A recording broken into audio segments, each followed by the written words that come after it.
বিসমিল্লাহির রহমানির রহিম। আমাদের অনলাইন শিক্ষা কার্যক্রমে আমরা বিজ্ঞান বিষয়ে এসিড ক্ষারক লবণ অংশে অত্যন্ত গুরুত্বপূর্ণ একটি রসায়নের পড়া হিসেবে আমরা পড়ছি। এই পড়ার ধারাবাহিকতায় এখন এসিড ও ক্ষারকের ব্যবহার সম্পর্কে আমরা আলোচনা করব। এখানে ফার্স্ট যে ধারণাটা দেওয়া আছে সেটি হলো আমাদের ব্লিচিং পাউডার নিয়ে এখানে কিছু কথা বলা হয়েছে। ব্লিচিং পাউডার এটি এমন একটি পদার্থ যা কোনো বস্তু থেকে দাগ অথবা কোনো সিস্টেম থেকে তোমার রঙিন জাতীয় কোনো কিছুকে উঠায় ফেলতে সাহায্য করে। অর্থাৎ এটি বিক্রিয়া করার পর যে ক্লোরিন গ্যাস তৈরি হয়, যা ওই দাগের সাথে বা ওই দাগের উপকরণের সাথে বিক্রিয়া করে সেটিকে নষ্ট করে দেয় এবং সেই দাগ থেকে কাপড় কিন্তু মুক্ত হয়। এখন আমাদের জানতে হবে যে পাকস্থলীতে অ্যাসিডিটি বিষয়টা কি, যেটা নিয়ে এখানে জি। আলোচনা আছে। দেখো, আমি ব্লিচিং পাউডারে যেমন দেখানো হলো যে আমরা কোনো কিছু পরিষ্কার করার ক্ষেত্রে, জীবাণু নাশ করার ক্ষেত্রে, বিরঞ্জন করার ক্ষেত্রে অথবা দাগ তোলার ক্ষেত্রে এটা একটা অনন্য পাউডার হিসেবে ব্যবহার হয়। ঠিক তেমনি আমাদের পাকস্থলীতে অ্যাসিডিটির প্রভাবে আমরা একটা বিশেষ ওষুধ খাই, মিল্ক অফ ম্যাগনেসিয়া অথবা মিল্ক অফ তো এই যে ম্যাগনেসিয়াম অথবা অ্যালুমিনিয়ামের যে তৈরি বিশেষ ধরনের অ্যান্টাসিড অ্যাসিড, অ্যান্টাসিড গ্রুপের যে অ্যাসিড মানে ওষুধ, সেটি কিন্তু খেলে আমাদের পাকস্থলীর যে অ্যাসিডিটি সেটি কমে যায়। প্রশ্ন হলো, এই পাকস্থলীর অ্যাসিডিটি আসলে কিভাবে তৈরি হয়, কেন তৈরি হয়? জি স্যার। আমরা প্রতিদিন একটা নির্দিষ্ট সময়ে খাবার খাই। খাও। যেমন হ্যাঁ, যেমন খাই। খাবারটা কি রকম, কেউ হয়তো সকাল 9টায় খায় সকালের খাবার, দুপুরের খাবার কেউ 2:30টায় খায়, নিয়মিত রাতের খাবার রাত 8:30 9টা, বা কেউ 10টায় খায়। একটা নির্দিষ্ট সময়ে কিন্তু খাওয়া দাওয়াটা শান্ত হয়। কিন্তু কারো খাওয়া দাওয়া যদি এরকম হয় কোনো ঠিক ঠিকানা নাই, মানে কখন তোমার শুক্রবার হয়তো সে খাচ্ছে রাত 12টায়, ভাবিছে ছুটির দিনই তো আছে, পরের দিন আরামে ঘুম ঘুম পাড়ে উঠে উঠছে 10টায়, খেতে খেতে খাচ্ছে 11টায়, অথচ সে অন্যদিন কিন্তু এই খাবারটা কয়টায় খেত, 9টায় খেত সকাল। 9টায় খেত। আবার হয়তো পেটে সমস্যা রাতের, হতো না। হ্যাঁ, রাতের রাতের খাবারটা সে খেতে হতো রাতের 9টায় বা 10টায়, সে খাবার খাচ্ছে 12টায়। তাহলে এই যে খাবারের অনিয়মটা ঘটলো, দুপুরের খাবার সে খেতে খেতে খাচ্ছে 4টায় বা 5টায়। এখন প্রশ্নটা হলো যে প্রতিদিন যেহেতু সে সকাল 9টায় খায়, সুতরাং সকাল 9টায় তার পাকস্থলীতে এসিড এবং পাচক রস নিঃসরণ হবে এবং তার ফলশ্রুতিতে সে কিন্তু সেখানে এই অ্যাসিডিটিতে সে কিন্তু ভুগবে। আমরা জানি যে খাবারের সাথে পাচক রস হিসেবে গ্যাস্ট্রিক রস এবং হাইড্রোক্লোরিক অ্যাসিড নিঃসরণ হয়। হাইড্রোক্লোরিক অ্যাসিড এটি খাবারের রোগ জীবাণুকে ধ্বংস করতে সাহায্য করে এবং এই গ্যাস্ট্রিক রস খাবারকে পিচ্ছিল করে এবং গিজার্ডের যে পেশিবহুল অংশ সেটি খাবারকে পাকমণ্ড তৈরি করতে সাহায্য করে। এই অ্যাসিডীয় পরিবেশে আমিষ জাতীয় খাবারটা আংশিক হজম হয়ে সরল পেপটাইড বা এরকম কিছু তৈরি হয়। এখানে নিষ্ক্রিয় তোমার পেপসিনোজেনকে সক্রিয় পেপসিনে পরিণত করে। কিন্তু এই সময়ে খাবারের যে গ্লুকোজ এবং হলো তোমার স্নেহ জাতীয় অংশ, এটা কিন্তু এখানে হজম হয় না। এখন প্রশ্ন হলো এটাই যে যদি আমরা খাবারটা যথাযথ সময়ে না খাই, তাহলে ওই সময়ে কিন্তু খাবার পাকস্থলীতে না থাকা সত্ত্বেও ঠিকই কিন্তু গ্যাস্ট্রিক রস নিঃসরণ হবে, ঠিকই কিন্তু হাইড্রোক্লোরিক অ্যাসিড নিঃসরণ হবে, ফলে এক ধরনের অ্যাসিডিটি তৈরি হবে। আর এটাই তখন কি হবে, প্রথম দিকে এটা আস্তে আস্তে পেট ব্যথা করবে, তারপরে ওই পাকস্থলীর গাত্র যখন পুড়ে যাবে এসিড দ্বারা, সেখানে ঘা সৃষ্টি হবে এবং সেখান থেকে এক ধরনের জ্বালা উপর দিকে উঠবে, আগুনের শিসার মতো। অনেকে বলবে পেটে আমার আগুন ধরে গেছে, আমার হ্যাঁ, বুক বুক পুড়ে উঠতেছে, নানান সমস্যা কিন্তু দেখা দেবে সমস্যা এখানে। ব্যথা এখানে করে। এই অ্যাসিডিটির পেছনে আরেকটি কারণ হলো উৎকণ্ঠা। যদি কেউ প্রচন্ড উদ্বেগ উৎকণ্ঠার মধ্যে থাকে, তাহলে কিন্তু তার এই এই প্রবলেমটা হয়।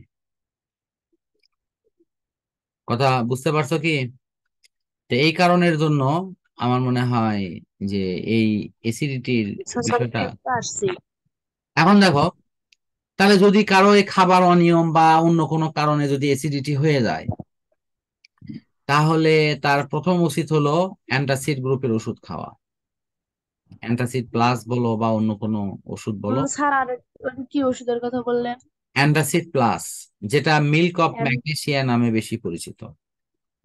অর্থাৎ মিল্ক অফ ম্যাগনেসিয়াম মানে কি? হ্যাঁ, আর মিল্ক অফ ম্যাগনেসিয়া হলো ম্যাগনেসিয়াম হাইড্রোক্সাইডের মিশ্রণ দিয়ে তৈরি করা এক ধরনের সাসপেনশন। ওষুধ। হ্যাঁ, যেটা তরল আকারে পাওয়া যায়। আর ওইটা খাইলে কি কখনো কখনো অ্যান্টাসিডে পেটের তোমার অ্যালুমিনিয়াম সমস্যা হয়? হাইড্রোক্সাইডও থাকে।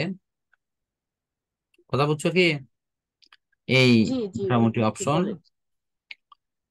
এখন এরপর আছে হলো তোমার ফলমূল, সবজিতে যে সমস্ত অ্যাসিড থাকে এদেরকে জৈব অ্যাসিড বলা হয়। এদেরকে খাওয়া যায়, কোনো কোনো ক্ষেত্রে মানব দেহের এটি অত্যাবশ্যকীয় উপকরণ হিসেবেও থাকে। যেমন আমরা টক জাতীয় যে খাবার খাই সেগুলোতে কিন্তু ভিটামিন সি থাকে। এর অভাবে মানব দেহে স্কারভি রোগ হয়। অন্যদিকে কিছু কিছু অ্যাসিড আছে, যেমন hydrochloric acid, sulphuric acid, phosphoric acid, nitric acid, এগুলো নানা রকম পদার্থ থাকে যারা এগুলোকে আহ নানাভাবে সুসমৃদ্ধ করে। এখন প্রশ্ন হলো যে এই যে পদার্থ, যে এসিড, আহ যে খাবারগুলোতে এসিড থাকে, এই খাবারগুলো সাধারণত আমাদের খাবার উপযোগী নয়, যাদের বিশেষ করে অ্যাসিডিটি আছে। বরং বলা যায় মানব দেহের জন্য এটি ক্ষতিকর। খনিজ অ্যাসিড ত্বকে লাগলে ত্বকের মারাত্মক কিন্তু ক্ষতি হতে পারে। কথা বুঝছো কি?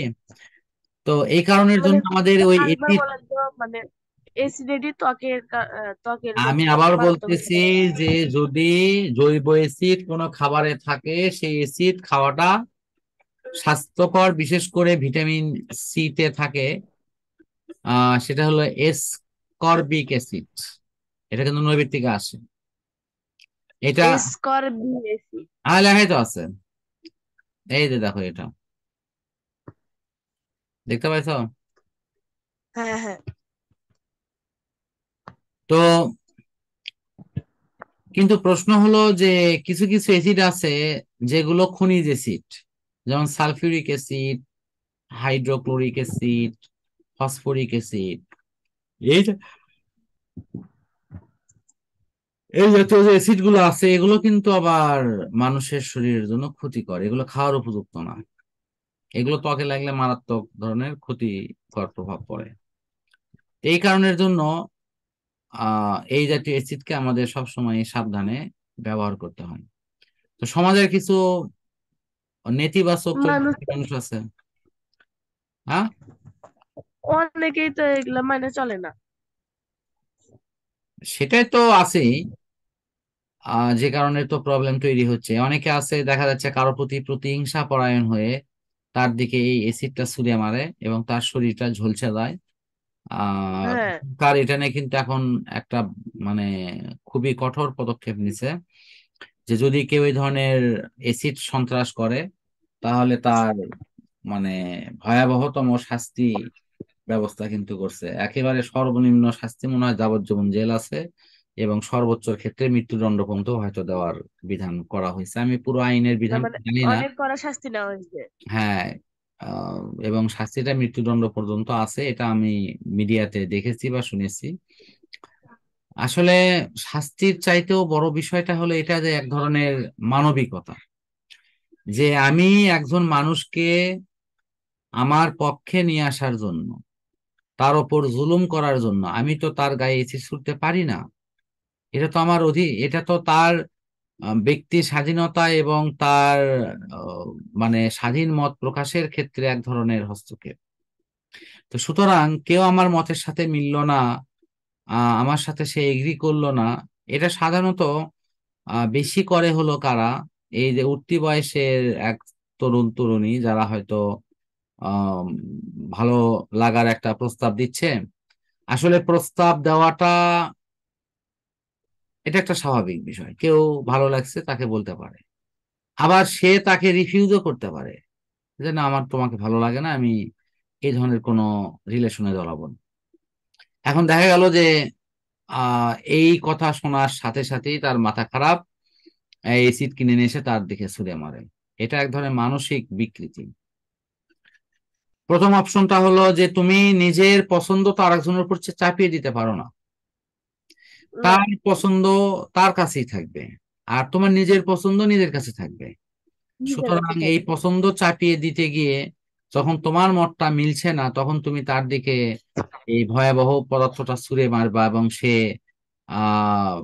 তার মুখ থেকে শুরু করে তার সবকিছু ঝলসে যাবে। এটা কোনোভাবেই মানে গ্রহণযোগ্য কেন, কোনো দিক থেকে এটি মানে স্বীকৃতি বা কোনো নৈতিক সাপোর্ট পাওয়ার মতো বিষয় এখানে নেই। তো সুতরাং এই ধরনের মানে এক ধরনের মানুষরূপী পশু, তারা এই ধরনের কর্মকাণ্ডের সঙ্গে যুক্ত থাকে। সুতরাং তাদের কঠোর থেকে কঠোরতর শাস্তি কিন্তু হওয়া উচিত। আর প্রথম আমাদের ছেলে মেয়েদেরকে এ ব্যাপারে সচেতন করতে হবে, যে কারণ তারা যেন এই ধরনের অপরাধের সাথে কেউ সংশ্লিষ্ট না হয়। তাদেরকে বুঝাইতে হবে, কাউন্সিলিং করতে হবে। কাউন্সিলিং করার পরেও যখন দেখা গেল যে তারা এই বিষয়গুলো মানছে না, তখন তাদের অবশ্যই মানছে শাস্তির না। ব্যবস্থা করতে হবে। কথা করতে বুঝতে হবে। পারছো কি? জি। এখন আসো যে আমাদের দৈনন্দিন জীবনে কি তাহলে এসিডের কোনো ব্যবহার নেই? হ্যাঁ, অবশ্যই আছে। আছে দেখো, তো। এসিড এতটা গুরুত্বপূর্ণ একটি বিষয় যে যে দেশ যত বেশি এসিড ব্যবহার করে সে দেশ শিল্পে তত বেশি উন্নত। কারণ শিল্প মানে কলকারখানায় এসিড ছাড়া বা এসিডীয় বস্তু ছাড়া মানে শিল্প উৎপাদনকে মনে করো ধরে রাখা অসম্ভব। কয়েকটা বেশ কিছু শিল্প আছে যেখানে এসিড লাগবেই।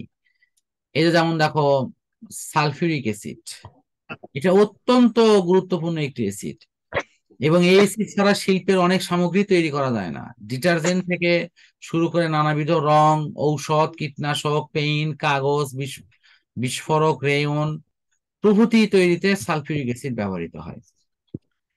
এতে লেখা আছে কোন দেশ যে কতটা শিল্পে উন্নত তা বিচার করা হয় ওই দেশ কি পরিমাণ সালফিউরিক অ্যাসিড ব্যবহার করে। এটা আমার কথা না, এটা এখানকার বিজ্ঞান বইয়ের কথা, দেখো লেখা আছে। ঠিক আছে, এই যে দেখো জি। কতটুকু উন্নত তা নির্ভর করে। কারণ তুমি যে কোনো শিল্পে ব্যবহার করো, এই চামড়া থেকে শুরু করে যত রকম শিল্প আছে সমস্ত জায়গায় কিন্তু এটার গুরুত্ব। আশা করি এটা বুঝতে পারছো। জি। এখন আসো এসিডের গুরুত্বপূর্ণ বৈশিষ্ট্য এবং অন্যান্য পড়া, এগুলো আমরা সামনে দিনে ইনশাল্লাহ পড়বো। এসিডের মৌলিক বৈশিষ্ট্যগুলো কি। তা আমি এই বিজ্ঞানের পড়ার অংশটা এখানেই মোটামুটি শেষ করছি। নেক্সট দিনে ইনশাল্লাহ পরবর্তী অংশ নিয়ে কথা বলবো।